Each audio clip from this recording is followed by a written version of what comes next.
2 करोड़ नौकरी की तो बात छोड़ दीजिए, जिनको नौकरी मिल गई थी, भर्ती प्रक्रिया पूरी हो गई, प्रोविजनल रिजल्ट आ गया, क्या आप हमारे साथ हैं?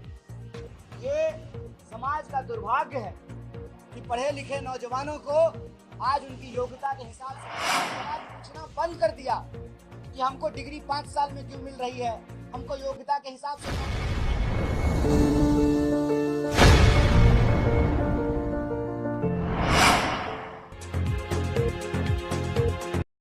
कहते हैं कि कहाँ तो तय था चिरागा हर एक घर पे भी, कहाँ चिराग मयस्सर नहीं शहर में। आपको याद होगा कि प्रधानमंत्री जी अपने चुनावी भाषणों में कहा करते थे, हर साल 2 करोड़ नौकरी दी जाएगी।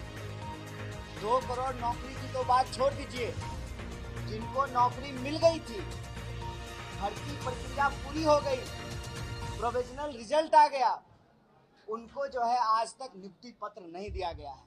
प्रत्यक्षम किम प्रमाणम, हाथ कंगन को आरसी क्या, पढ़े लिखे को फारसी क्या, आप सब लोग समझदार लोग हैं, ये आपके सामने प्रत्यक्ष सबूत है। और ऐसे सिर्फ 2 नौजवान नहीं, सैकड़ों तो इस यात्रा में चल रहे हैं और लाखों, 1.5 लाख करीब लोगों को बहाल करना था। भर्ती प्रक्रिया पूरी हो गई, बस नियुक्ति पत्र नहीं दिया, सिर्फ नियुक्ति पत्र नहीं दी गई। और तीसरी बार सरकार बन गई है जो 2 करोड़ नौकरी देने का वादा किया था। ये है मुद्दा।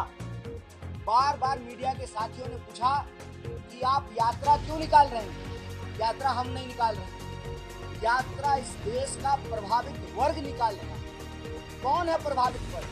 प्रभावित वर्ग वो है भारत दुनिया का 5वां, हर 5वां व्यक्ति भारतीय है, नौजवान है, जिसकी आबादी 55% नौजवानों की है।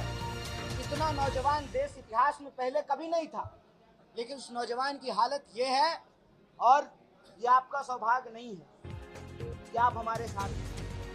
ये समाज का दुर्भाग्य है कि पढ़े लिखे नौजवानों को आज उनकी योग्यता के हिसाब से नौकरी नहीं मिल रही है। और आप बिल्कुल आत्महत्या की बात मत कीजिए। बिहार के एक कवि हुए मथुरा प्रसाद नवीन, उन्होंने कहा, भूख से तरफ के मरवा काहे, मरने हो तो लड़के मरी जा, जुल्मी बढ़लो तहू बढ़ी जा, दुश्मन के छाती पर चढ़ी जा, भूख से तरफ के मरवा काहे, मरने हो तो लड़के मरी जा। आत्महत्या की बात मत कीजिए, लेकिन ये दुर्भाग्यपूर्ण है कि हर घंटे इस देश का 2 नौजवान आत्महत्या कर रहे हैं। नौकरी एक बहुत बड़ा सवाल है।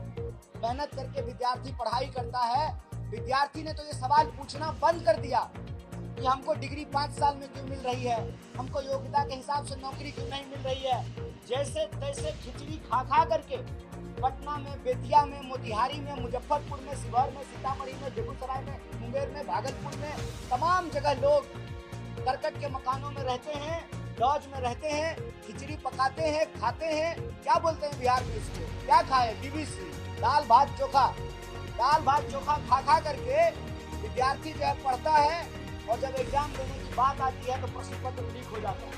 खुदा न खास्ता अगर प्रश्न पत्र लीक नहीं हुआ, भर्ती की प्रक्रिया पूरी हो गई, तो नियुक्ति पत्र नहीं दिया जाता। ये यात्रा, आपने बार बार पूछा, ये यात्रा किस लिए है?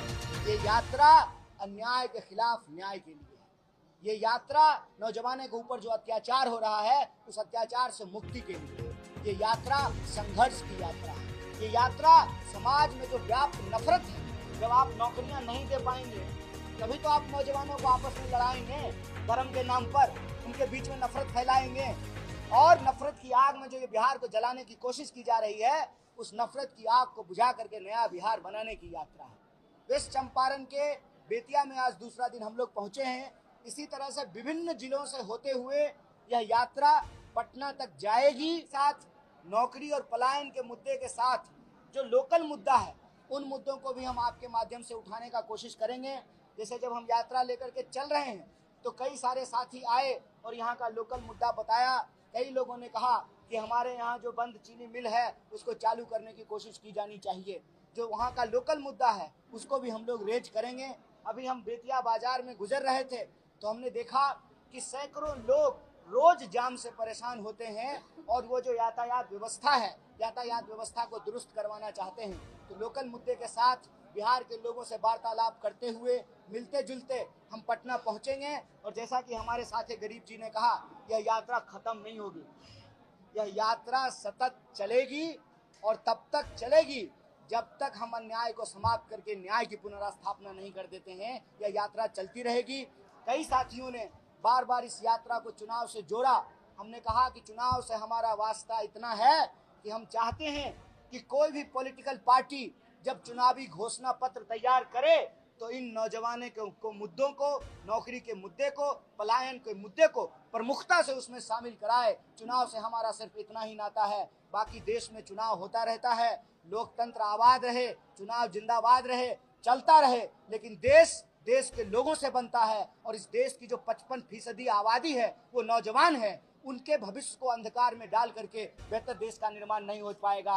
इसीलिए उनको न्याय दिलाने के लिए, बेहतर बिहार बनाने के लिए ये यात्रा हम लोग कर रहे हैं। आप तमाम मीडिया के साथी, प्रिंट मीडिया के लोग, इलेक्ट्रॉनिक मीडिया के लोग, डिजिटल मीडिया के लोग बड़ी संख्या में यहाँ उपस्थित हुए।